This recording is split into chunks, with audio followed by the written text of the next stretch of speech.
Hello everyone. Today we'll be talking about blood pressure, and in this video we'll learn about determinants of blood pressure, variation in blood pressure and short-term regulation of blood pressure. In next video we'll be talking about long-term regulation of blood pressure, right? Okay, so let's get started. So what is blood pressure? First of all, we should be knowing that it's an important viva question, and there is straightforward answer that when blood column is moving in a vessel, that column exerts some lateral pressure on the wall, that is your BP, right? So the lateral pressure exerted by column of blood on blood vessel or vessel wall is called BP, blood pressure, right? So during systole and diastole the BP vary. It's maximum during systole and minimum during diastole. So the maximum pressure during systole phase or ventricular ejection phase, this is called systolic blood pressure, and during diastole it is the minimum arterial pressure during relaxation phase of cardiac cycle, that is called diastolic BP. There are two more terms which we should be knowing is pulse pressure and mean arterial pressure. What is pulse pressure? Pulse pressure is basically difference between these two pressure, systolic minus diastolic. Okay, so normal range of systolic is 120 to 140 mmHg and diastolic is 80 to 90 mmHg, right? So now BP we denote as systolic by diastolic. So 120 by 80 mmHg is the normal one, right? So pulse pressure is systolic, the normal value of 120 taken as, and diastolic. So these normal value difference is 40 mmHg. So 40 mmHg is the pulse pressure. Increase in pulse pressure indicates systolic hypertension or in old age arterial stiffening. So what is mean arterial pressure? You know, this is the most important parameter because all the reflexes, all homeostatic mechanisms, they depend on change in this value, mean arterial pressure, which is the average pressure basically. Throughout cardiac cycle, whatever pressure we have, average of all the pressure is cardiac cycle. All the pressure is mean arterial pressure. So what is formula for calculation mean arterial pressure? It's the diastolic BP plus 1/3 of pulse pressure. Pulse pressure is difference between two. Okay, so considering the normal value 120 and 80, so 80 plus 1/3 of pulse pressure gives 90 mmHg. So 90 to 110 mmHg is the mean arterial pressure normal range. Okay, so this is the mean arterial pressure, which is very important for us. This is the main stimulus to change all the homeostatic mechanism. If not controlled, lead to all the cardiovascular disorders. Okay. Next is determinants of BP. I really want you to learn these two terms, determinants and variation, okay? Because sometime in your question paper, it's determinant or variation being asked, not the short-term or long-term BP regulation. But instead of this explanation, you people will be writing that regulation part. So we should be knowing what we have to write in and what is being asked, okay? So determinants are basically what can determine blood pressure or change in what parameter can give rise to change in blood pressure. Okay, so those are kind of determinants. We have also done determinants of cardiac output in cardiac output regulation. We have seen that, right? So BP is basically cardiac output into vascular resistance, right? How much is being ejected and how much resistance they are facing. So overall, the blood pressure will be determined by these two components. So cardiac output, we know that cardiac output BP is basically directly proportional to cardiac output. More the blood volume ejected, more is the pressure, right? We know that, right? Increase in stroke volume give rise to increase in cardiac output and hence increase in blood pressure. Okay, second is heart rate. Heart rate is basically when there is increase in heart rate, obviously there is increase in cardiac output because cardiac output is nothing but stroke volume into heart rate, right? So increase in cardiac output, which obviously will lead to increase in blood pressure. Peripheral resistance, higher is the peripheral resistance applied, higher is the pressure. So increase in arterial constriction, which is the resistance by resistance vessels, which is basically the arterioles. So there is more force is needed for contraction part, and that's why there is more pressure, right? Increase in BP. Now blood volume, obviously if blood volume in our vessels is high, then there it will rise to high BP, right? So directly proportional. So in hypovolemia, for example, whenever there is blood loss, there will be hypotension or decrease in BP. Cholesterol, if we talk about cholesterol deposit in vessels and make them stiff, or patency is reduced basically. Okay, so which will lead to higher pressure is needed to force the blood there. That's why there is increase in blood pressure. Next is the viscosity of blood. If blood is viscous, more pressure is needed to force that. For that flow, basically more pressure is needed, and which will lead to BP rise. Then is the compliance of the vessels. So if the vessels are not elastic structure, they can't actually show elasticity property. So elastic vessels can increase the diameter to manage the blood flow.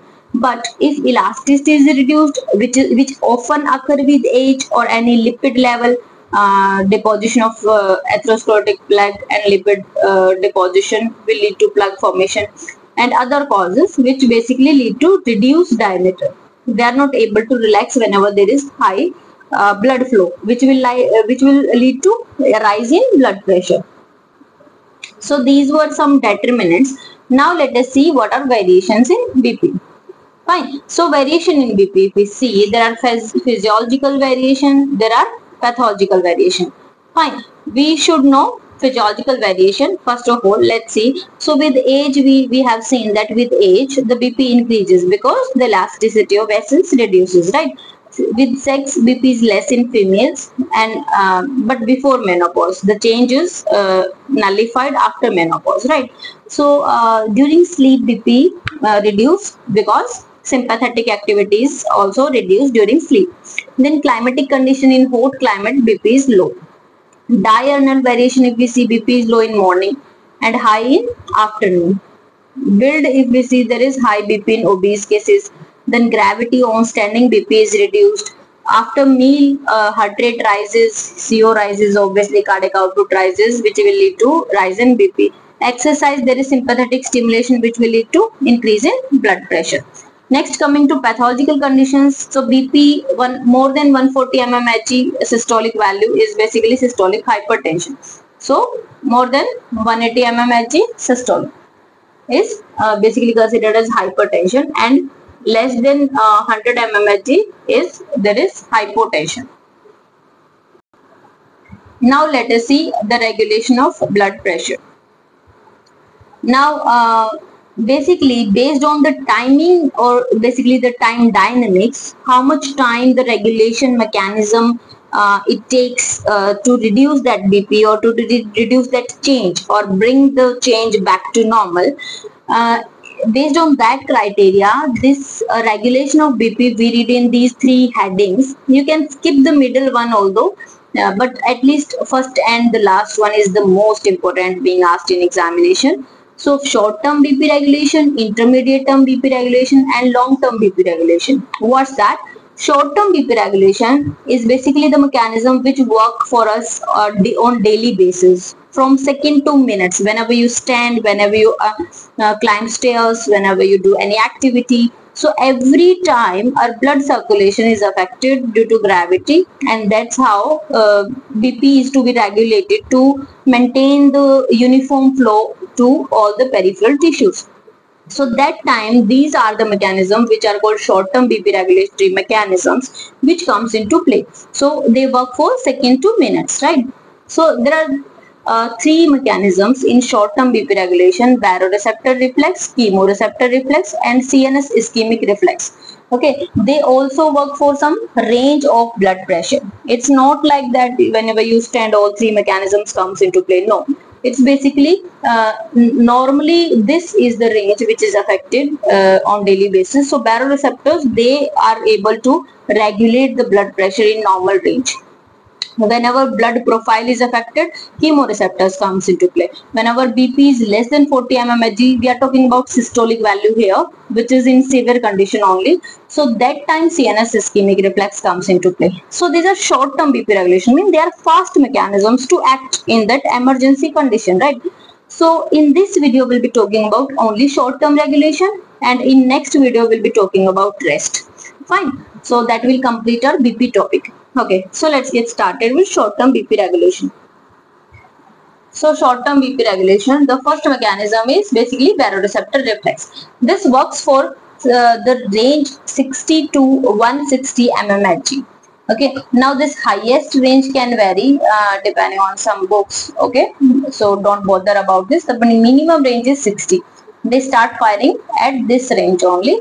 Okay, baro means pressure. Pressure sensing receptors are there, which are located in carotid sinus and aortic arch. So the same names are there: carotid sinus baroreceptor and aortic arch baroreceptors. So these are basically, they are not pressure sensor. In fact, they are stretch sensitive channels which which are activated whenever there is BP rise. So whenever there is high BP or high blood flow, that stretches the vessels, and they on the vessel there are stretch sensitive channels which open up, okay, which transmit signal to CNS.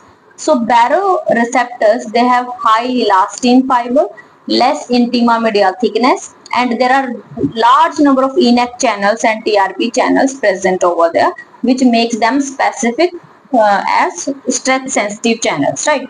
Okay.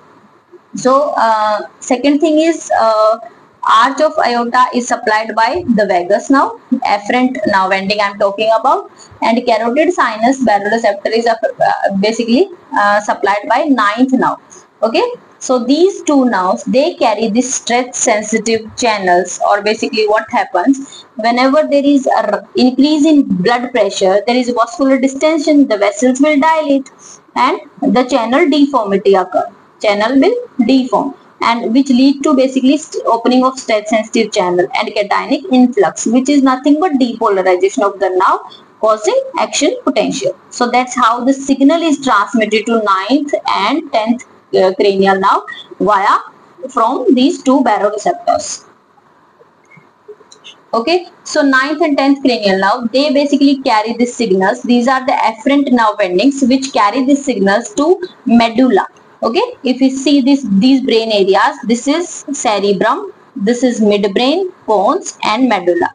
So in this medulla part, there is a nucleus tractus solitarius. Okay, nucleus tractus solitarius. Fine. So what happens? This signal, these two now, the afferent nerve endings, they carry this signal till this nucleus NTS. Okay. So what happens basically in medulla? There is a nucleus which is responsible for parasympathetic efferents, and there is one nucleus which is responsible for sympathetic stimulation. So sympathetic nucleus and parasympathetic nucleus. Okay, whenever there is high BP, NTS get the firing from these two now, and which is going to stimulate the CVLM.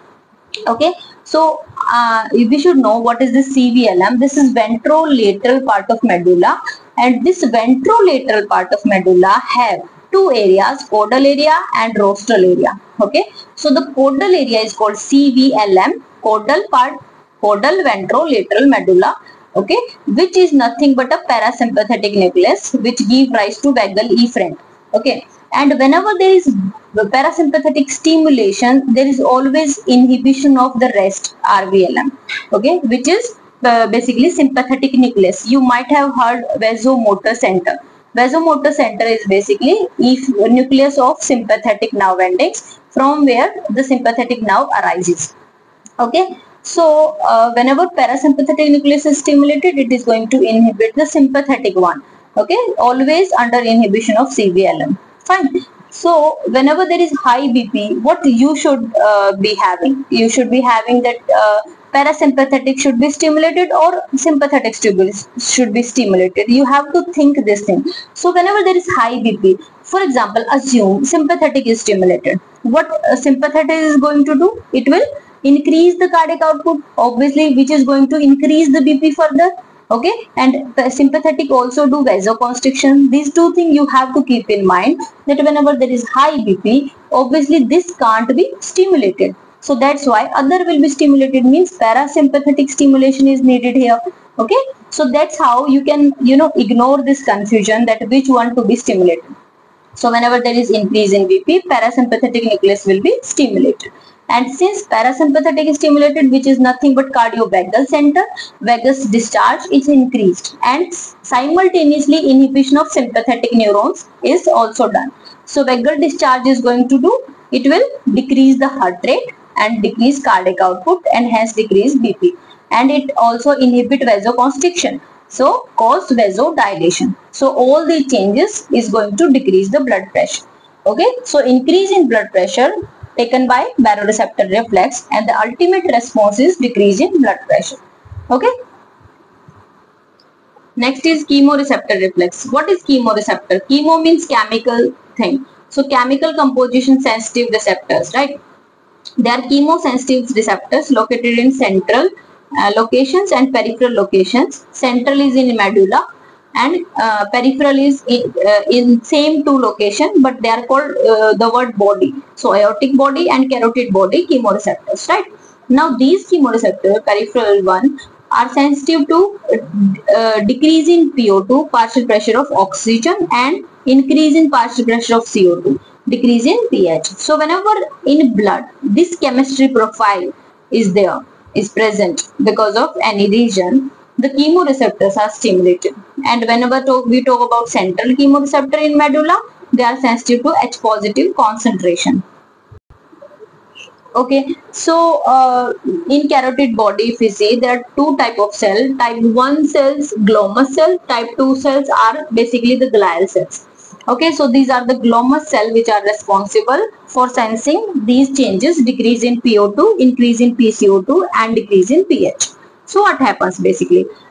Since we are talking about BP regulation, okay, so whenever there is a fall in blood pressure less than 60 mmHg or decrease in blood flow, okay, there are changes in blood profile: increase in PCO2, decrease in pH, and decrease in PO2. These changes, whenever exposed to these chemoreceptors, they stimulate the peripheral chemoreceptors, again supplied by same nerve endings, 9th and 10th cranial nerve. So they carry this signal to NTS again in medulla, but simultaneously it is also going to stimulate respiratory center at medulla, which is going to be stimulated, and whenever respiratory center is stimulated, there is increase in respiratory rate. Okay, and via NTS it is going to stimulate the sympathetic system, means RVLM, okay, which is going to increase the vasoconstriction, increase in heart rate, and increase in BP. So the low BP, which was the stimulus causing those blood chemistry changes, is now brought back to high value, increase in BP. Okay, so this is chemoreceptor reflex. Last reflex is CNS ischemic reflex. So whenever there is deep fall in blood pressure, like shock conditions, like hypovolemia condition, so severe hypotension, whenever there is less than 40 mmHg BP is achieved, so that time there is decrease in blood flow to brain, and hence there is decrease in blood flow to vasomotor center or sympathetic center, so which will lead to cerebral ischemia, and hence cerebral ischemia, so H positive can't cross the blood brain barrier, but whenever there is high CO2 concentration, obviously at this BP there will be high CO2 concentration which can cross the medulla and accumulate H positive ions there. Okay, so ultimately what happens whenever there is cerebral ischemia? So these metabolites got collected there, and there is strong stimulation of central chemoreceptors. So there is strong sympathetic stimulation. So instead of writing all this, you just write decrease in blood flow to VMC, which will lead to sympathetic stimulation, which is really intense. Okay, so BP can rise till 250 mmHg because of CNS ischemic response. Because of CNS ischemia, there is strong sympathetic stimulation which will lead to increase in BP and sharp increase in BP till 250 mmHg value. So that's all about CNS ischemic response. So in this video we have talked about blood pressure, determinants, variation of blood pressure, and the most important short-term BP regulation. I hope the point is clear to you. If you have any query, you can comment below. If you are liking my videos, if I'm helping you in learning process, please subscribe to my channel. Thank you so much for watching. Just we'll be talking about long-term BP regulation, which is also very important in next video. Thanks for watching. Bye bye. Happy learning.